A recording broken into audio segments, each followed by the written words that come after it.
बेटी की बद्दुआ। एम्बुलेंस के सायरन की आवाज़ जैसे जैसे करीब आती जा रही थी, रितिका का हृदय आशंका और वेदना से फटा जा रहा था।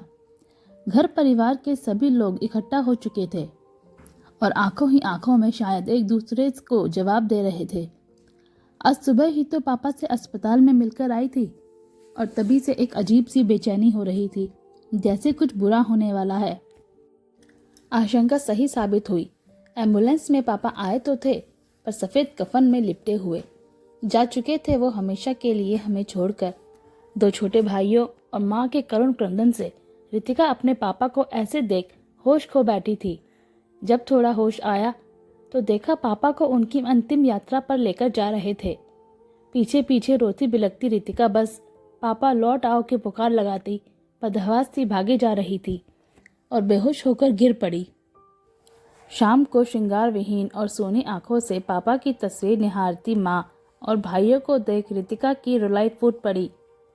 तब रितिका के पति ने उसे संभाला और कहा, ऐसे रोने से तुम अपनी तबीयत खराब कर लोगी। अपने भाइयों को देखो, तुम्हें देखकर वो भी अपने आंसू नहीं रोक पा रहे हैं।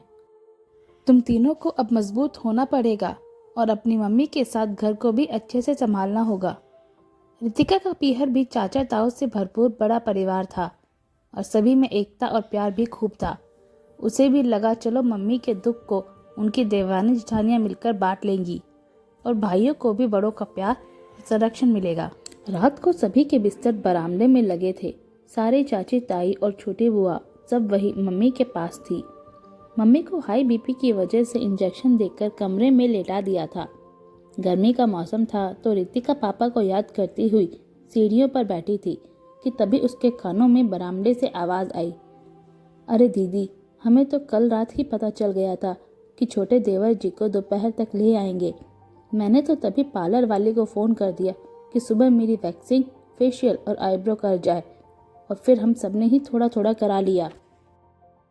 अरे भाई, 13 दिन तक लोग आएंगे, सभी रिश्तेदार और बच्चों की ससुराल वाले भी आएंगे, तो थोड़ा अच्छा दिखना चाहिए ना। थोड़ी देर पहले जिस परिवार पर नाज था, उनका ऐसा दोगला चेहरा देख रितिका की गुस्से और आंसुओं से आंखें लाल हो गई, पर समय की नज़ाकत देख कुछ न कह पाई। बस उस ईश्वर से एक प्रार्थना की कि अगर तुम्हारा अस्तित्व है तो इस दोगलेपन का नतीजा ज़रूर दिखा देना। इसी दोगलेपन का सबसे घिनौना सच पापा की 13वीं के बाद पता चला। सगे भाइयों ने अपने मृत भाई की अंतिम क्रिया का सारा सामान और इंतजाम जो शमशान घाट पर किया था, उसका बिल अगले दिन ही बेटों के हाथ में थमा देकर बोले कि ये इतने रुपए लगे थे, लौटा देना। सगे भाइयों और परिवार के ऐसे दोगले चेहरे और दोगलापन ईश्वर किसी को ना दिखाए। बहन सामान देवानी का श्रृंगार उजड़ने पर जिन्हें शर्म न आई और भाई की अंत्योष्टि का खर्चा रोते बिलखते बच्चों को थमा दिया, क्या इससे घिनौने दोगले चेहरे देखे हैं आपने? भगवान इंसाफ जरूर करना, वरना एक बेटी की हाय तुम्हें भी लगेगी। आशा करती हूँ दोस्तों आपको कहानी पसंद आई होगी। इस कहानी पर अपनी राय अवश्य दीजिएगा। कहानी पसंद आई हो तो इसे लाइक और शेयर करना मत भूलिएगा और अगर आप चैनल पर पहली बार आए हैं तो चैनल को सब्सक्राइब ज़रूर कीजिएगा। धन्यवाद।